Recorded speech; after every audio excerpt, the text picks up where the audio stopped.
ya invocó el compañero sobre la criminalización de la educación ilícita en el Estado de México, y concluiré con algunas propuestas para dar continuidad a esta lucha. Mi caso es en este momento curioso porque soy un individuo que anda en libertad provisional. Libertad provisional decretada por un grupo de organizaciones, personas, estudiantes, escuelas que en el movimiento social se decidieron a apoyar nuestra inocencia, y el 3 de junio se decretó mi libertad. Andamos con orden de aprehensión por el delito de homicidio calificado con traición. Desde el 20 de mayo del año pasado tuve que refugiarme y emprender una defensa legal contra una orden de aprehensión.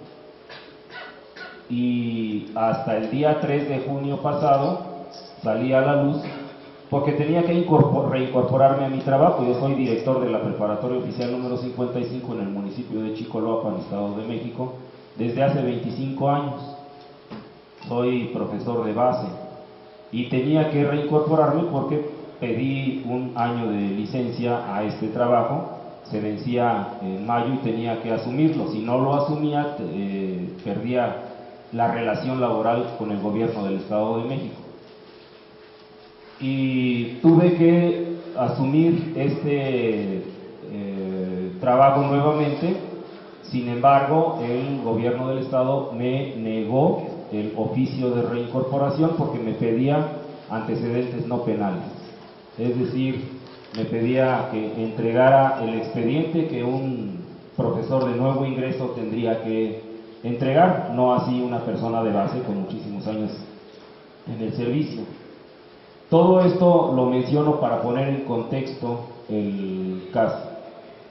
Decía que estuve un año refugiado y tuvimos que emprender la lucha jurídica mediante el amparo que ganamos contra la orden de aprehensión, pero la Sala Penal de Texcoco renueva la orden de aprehensión, o sea, otorga una orden de aprehensión adicional. Emprendemos otro amparo y perdemos el amparo en el juzgado sexto de distrito con sede en Ciudad Neza. ¿Por qué lo perdimos? Porque el juez federal modificó el acto reclamado, modifica y encuadra en la pretensión de encerrarme el expediente. Iniciamos un proceso de revisión y un día después de mi cumpleaños nos notifican que perdemos el proceso de revisión en un tribunal de circuito. Dos magistrados en mi contra, uno en mi favor. Aquí hay un detalle muy importante. Los magistrados defendieron a un juez que violó la ley de amparo, modificando el acto reclamado. ¿Por qué explico esto? Porque es lo que nos explica cómo estuvo actuando el gobierno del Estado de México y el Tribunal Superior de Justicia del Estado de México en mi caso. ¿Cuál es este? Sucede que en el 2007 en el año 2007 muere una amiga, una compañera. Compartíamos tareas del doctorado, ella en el colegio de posgraduados, yo en la Universidad Autónoma Chapingo, dejando mensajes de suicidio, pero yo fui a buscarla, declaro como testigo y años después soy el presunto culpable. 5 años después. Para esto se sirvieron de la declaración de uno de nuestros compañeros, de un profesor de la preparatoria 55, a quien toman en la calle, ilegalmente lo llevan a los separos de Chimalhuacán. Los ministeriales le ponen una bolsa en la cabeza, manos amarradas atrás, con los ojos tapados, 3 ocasiones lo ponen al borde de la muerte y lo obligan a declarar que yo le confesé en una ocasión que estaba tomando, que había sido el responsable de aquella muerte. Es un recurso del que se valen para cuadrar el delito de homicidio calificado con traición. Este acontecimiento, esta tortura ocurre hasta el 2009, o sea, 2 años después, y hasta el 2012 es que se consigna el expediente y finalmente no pudimos defender jurídicamente porque los jueces reconstruyeron la argumentación para justificar la orden de aprehensión. ¿Por qué esta orden de aprehensión? Desde que yo fui estudiante, fui partícipe de movimientos estudiantiles diversos en la Universidad Autónoma Chapingo. Nos involucramos en el movimiento campesino y desde el 87 formo parte de la UPRES, de la Unión Popular Revolucionaria de Emiliano Zapata, en el Estado de México.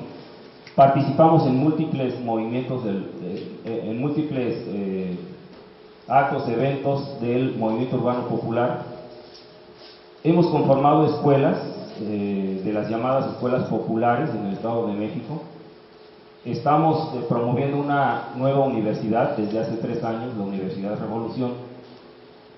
Fuimos parte de la fundación del PRD en Chicoloapan. He sido candidato y precandidato en varias ocasiones. Y todo esto es no petulancia, sino el contexto de por qué está en el gobierno la intención pues de descabezar a un movimiento que se caracteriza fundamentalmente por oponerse a la discriminación de los jóvenes a la educación, en la educación. Nuestra escuela es la primera en el Estado de México, en primer preparatoria que se adscribe, siendo prepa popular, a la Secretaría de Educación, y desde ahí estamos luchando para que ningún estudiante se quede sin el derecho a la educación.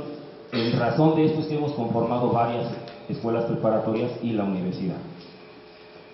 La pretensión, por lo tanto, es descabezar este movimiento.